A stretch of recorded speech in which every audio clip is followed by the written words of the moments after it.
বন্ধুরা, পরমেশ্বর ভগবান শ্রীকৃষ্ণ নিজেই বলেছেন, যে ব্যক্তি অম্বুবাচী নিবৃত্তির পর থেকে রথযাত্রার মধ্যে এই 10টি সংকেত পেলে তবে আপনি বুঝবেন আপনার শুভ সময় আসতে চলেছে। এর মধ্যে একটিও যদি আপনি পান তাহলে বুঝবেন আপনার ভবিষ্যৎ বদলাতে চলেছে, আপনি ভাগ্যশালী হতে চলেছেন। আপনারা এই সময়ের মধ্যে যদি এই 7টি সংকেত পেয়ে থাকেন তাহলে বুঝবেন আপনি কোনো সাধারণ মানুষ নন। প্রভু জগন্নাথের কৃপায় আপনার জীবন ধনধান্যে ভরপুর হতে চলেছে। আপনার জীবনে আপনার পরিবারে সুখ শান্তি ধন সম্পত্তির বৃদ্ধি হতে চলেছে। বন্ধুরা, আপনারা যদি এই সংকেতগুলি পেয়ে থাকেন আর এই সংকেতের বিষয়ে আপনি যদি কারোর সাথে শেয়ার করেন তবে সেই সংকেতের যে শুভ ফল প্রভু জগন্নাথ যে আশীর্বাদ দেবে তার কৃপা থেকে আপনারা সুনিশ্চিতভাবে বঞ্চিত হবেন। হ্যাঁ বন্ধুরা, আপনারা ঠিকই শুনেছেন। আপনাদেরকে এই সংকেতগুলি জানানোর আগে এই বিষয়গুলি জানিয়ে রাখি, রথযাত্রার দিন এমন কিছু কিছু কাজ রয়েছে, সেই কাজগুলি যদি আপনারা মেনে চলতে পারেন তাহলে আপনাদের জীবনে কিন্তু পেছন ফিরে তাকাতে হবে না। প্রভু জগন্নাথ দেবের আশীর্বাদ, মাতা লক্ষ্মী দেবীর আশীর্বাদ সেই ব্যক্তির সাথে কিন্তু থাকবে। নাম্বার 1, এমনটি বলা হয় রথের দিন যদি আপনি জগন্নাথ দেবের দর্শন করতে পারেন তাহলে আধ্যাত্মিক জ্ঞান বৃদ্ধি হয়। আবার রথ যখন টেনে আনা হয় তখন যদি আপনি দাঁড়িয়ে দেখতে পারেন তবে তার অন্তরে যে সমস্ত পাপ রয়েছে সেগুলো আর থাকে না। নাম্বার 2, যে দড়ি দিয়ে বাঁধা হয় সেই দড়ি ধরে টান মারা একটি পুণ্যের কাজ বলে মনে করা হয়। তাহলে আপনি যদি রথের দড়ি টানতে পারেন তবে নানা রকম পুণ্য আপনি অর্জন করতে পারবেন। রথের দিন যদি আপনি জগন্নাথ দেবের সামনে জয় জগন্নাথ বলতে পারে, জোরে জোরে উচ্চস্বরে জয় জগন্নাথ দেবের জয় যদি নামটি জপ করতে পারেন তাহলে আপনি মানসিক শান্তি লাভ করতে পারবেন, সুখ সমৃদ্ধি আসবে। নাম্বার 4, রথের দিন প্রথম থেকে শেষ পর্যন্ত কেউ যদি অংশগ্রহণ করতে পারে, তার উপাচার যদি আপনি পালন করতে পারেন তবে আপনি অত্যন্তই পুণ্য অর্জন করতে পারবেন। এর ফলে জগন্নাথ দেবের সারা বছর আশীর্বাদ বর্জিত হয়। নাম্বার 5, রথযাত্রায় অর্থ যদি কেউ ব্যয় করে তাহলেও কিন্তু অত্যন্তই পুণ্য লাভ করা যায়। জগন্নাথ দেবের আশীর্বাদ মেলে। জগন্নাথ দেবের সামনে লাল কাপড়ে বেঁধে 11টি কড়ি রাখতে হয় এবং সেটিকে নিয়ে এসে আপনার বাড়ির ঠাকুর ঘরে এনে রেখে দেবেন। তারপর দিন আপনারা যেখানে টাকা পয়সা রাখেন সেখানে বা যেখানে আপনারা দরকারি কাগজপত্র রাখেন সেখানে আপনি রেখে দেবেন। দেখবেন বন্ধুরা প্রচুর পরিমাণে আপনাদের আর্থিক সমৃদ্ধি ঘটবে। নাম্বার 7, এছাড়া বন্ধুরা মনস্কামনা পূরণ হওয়ার জন্য 11 রকমের ফল, 11 রকমের মিষ্টি, 11টি 1 টাকার কয়েন একটি হলুদ কাপড়ের মধ্যে রেখে আপনি জগন্নাথ দেবের সামনে রেখে দেবেন, আপনার ঠাকুর ঘরে রেখে দেবেন রথের দিন। নাম্বার 9, জগন্নাথ দেবের ব্রত করবেন, তাতে জগন্নাথ দেবের আশীর্বাদ প্রাপ্ত হবে। একটি বাটিতে অল্প পরিমাণে আতপ চা এবং কাঁচা হলুদ আর একটি 1 টাকার কয়েন নেবেন, তারপর সেটিকে নিয়ে আপনার ঠাকুর ঘরে রেখে দেবেন। এই রথের দিন রথ যেদিন শেষ হবে তখন সেটিকে তুলে নিয়ে যে কোনো ভিক্ষুককে আপনি সেটি দান করে দেবেন। আপনার যে মনস্কামনা রয়েছে সেই মনস্কামনা কিন্তু পূরণ হয়ে যাবে। নাম্বার 10, এই দিনকে দুঃখ, যন্ত্রণা, জ্বালা সমস্ত কিছু থেকে বাঁচার জন্য এই রথের দিন একটু তুলসী পাতা দিয়ে মালা তৈরি করবেন। এখানে কিন্তু আপনি সুতো ব্যবহার করতে পারবেন না। তুলসী গাছের ডাল যে রয়েছে সেই ডাল আপনি ব্যবহার করবেন। তুলসী গাছের ডগা দিয়ে বেঁধে নেবেন, তারপর আপনি মালা তৈরি করবেন। যদি 108টি পাতা না থাকে তবে 51টি পাতা দিয়ে আপনি মালাটা তৈরি করবেন। তারপরে সেই মালাটি জগন্নাথ দেবের গলায় আপনাকে পরাতে হবে। এটি করলে আপনার যে সকল প্রকার দুঃখ, কষ্ট, জ্বালা যন্ত্রণা রয়েছে, রোগ, ব্যাধি, দারিদ্রতা অবশ্যই কিন্তু নাশ হয়ে যাবে।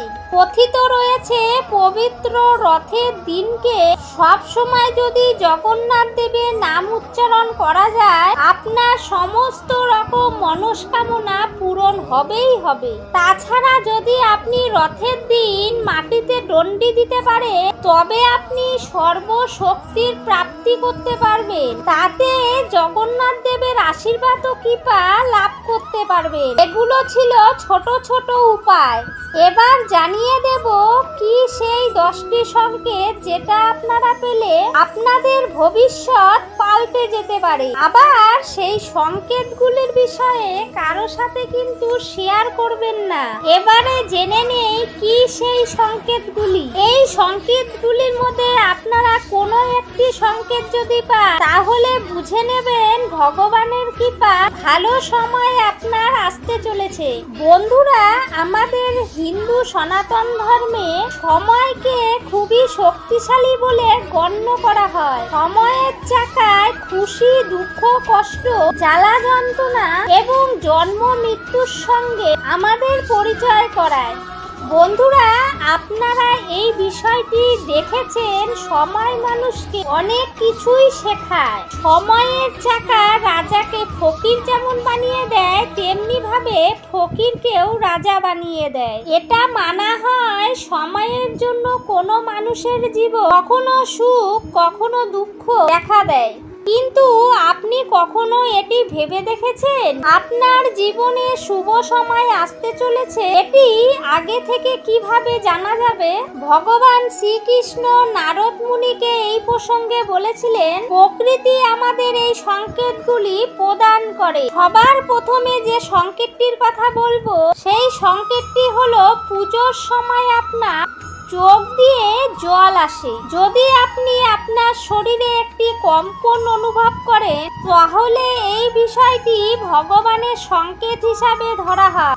এর মাধ্যমে ভগবান আমাদের ব্যক্ত করছেন তিনি আমাদের সঙ্গে সদা সর্বদাই রয়েছেন। পুজো করার সময় ঠাকুরের নিবেদন করা ফুল যদি আপনার সামনে পতিত হয়, পুজো করার সময় আপনি যে প্রদীপ প্রজ্বলিত করেছে সেই প্রদীপের শিখাটি যদি ওপর দিকে উঠে এবং দীর্ঘক্ষণ ধরে প্রজ্বলিত হয় তবে এই বিষয়টি সংকেত প্রদান করে ঈশ্বর আপনার পুজোয় সন্তুষ্ট হয়েছেন এবং খুব শীঘ্রই আপনার কাছে কোনো ভালো খবর আসতে চলেছে। কিন্তু বন্ধুরা, প্রদীপ জ্বালানোর সময় যদি বারবার নিভে যায় তাহলে এই বিষয়টি অশুভ সংকেত বলে গণ্য করা হয়। দ্বিতীয় সংকেতটি হলো আপনার বাড়িতে যদি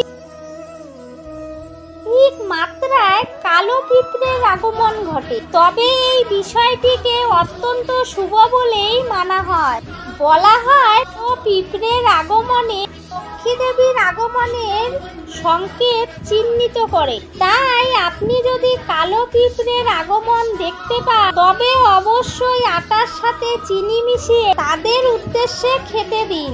আপনার ঠাকুর ঘর, তুলসী মঞ্চ বা রান্নাঘরে যদি এই কালো পিঁপড়ে দেখা যায় তাহলে বুঝবেন আপনার ঘরে সুখ, শান্তি, সমৃদ্ধির ইঙ্গিত প্রদান করে। তৃতীয় সংকেতটি হলো আপনার বাড়িতে যদি টিকটিকির আগমন হয়ে থাকে, একই জায়গায় হঠাৎ করে যদি 3টি টিকটিকি দেখতে পান তবে এই বিষয়টিকে মা লক্ষ্মী দেবী আসা সংকেত হিসাবে গণ্য করা হয়। বন্ধুরা, এমনটা বিশ্বাস করা হয় এই সময় আতপ চাল যদি টিকটিকির ওপরে আপনি ছড়িয়ে দিতে পারেন আর সেই সময় আপনার মনের কামনা ইষ্ট দেবতার উদ্দেশ্যে যদি বলতে পারেন, তবে সেই প্রার্থনা খুব তাড়াতাড়ি পূরণ হবে। চতুর্থ সংকেতটি হলো, যদি কারো ব্রহ্ম মুহূর্তে আপনা আপনি ঘুম ভেঙে যায় আর সেই মানুষটি যদি নিজের অজান্তেই ভগবানকে স্মরণ করতে থাকে বা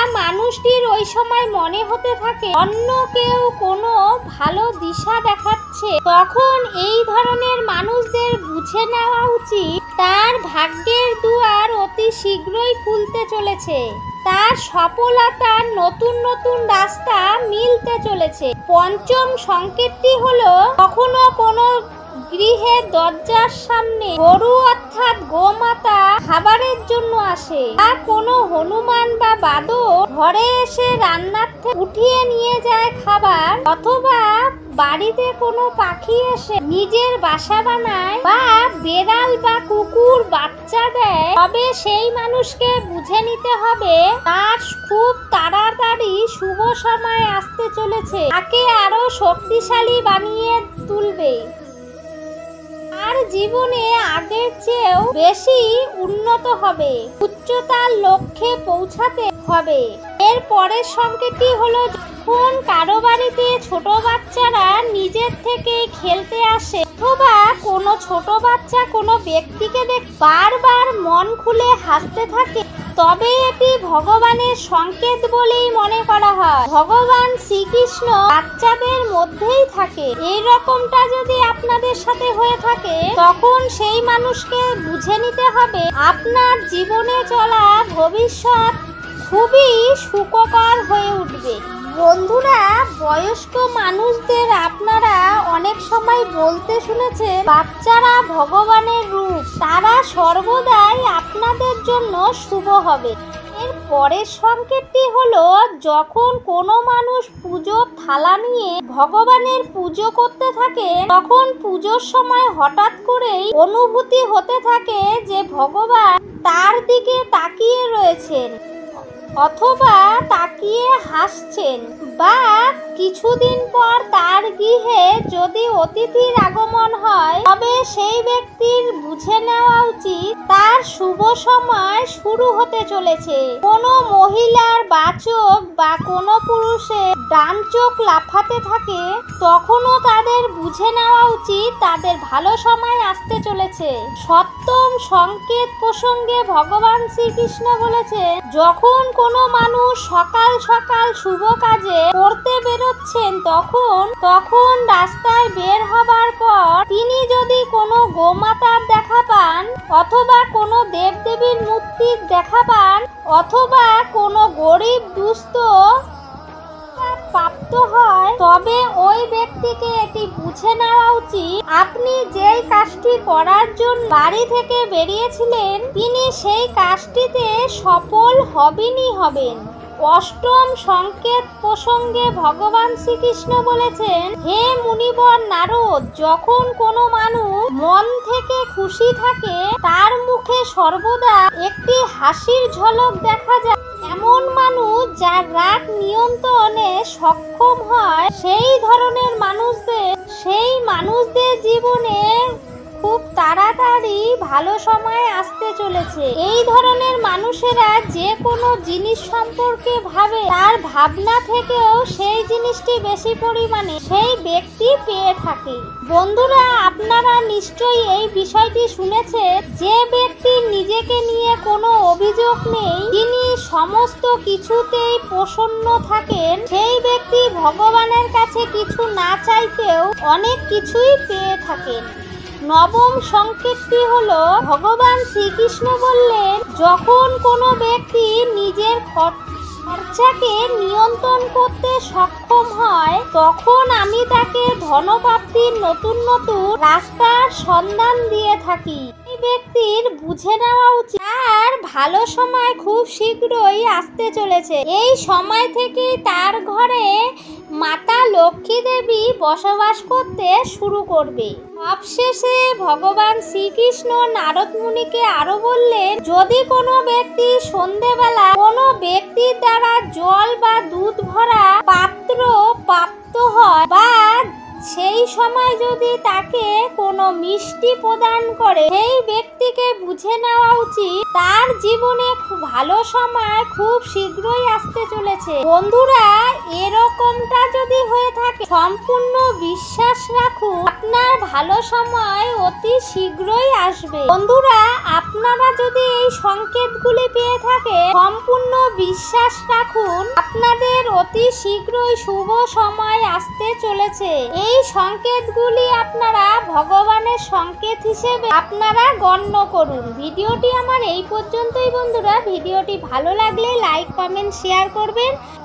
নতুন বন্ধুদের কাছে অনুরোধ রইল আমার চ্যানেলটিকে সাবস্ক্রাইব করে রাখার, পাশে থাকা বেল বাটনটি অন করে রাখলেই আমি যখনই নিত্য নতুন ভিডিও আপলোড দেব আপনাদের কাছে খুব সহজেই পৌঁছে যাবে। সবাই ভালো থাকবেন, সুস্থ থাকবেন। বক্সে জয় জগন্নাথ দেবের জয় লিখতে একদমই ভুলবেন না।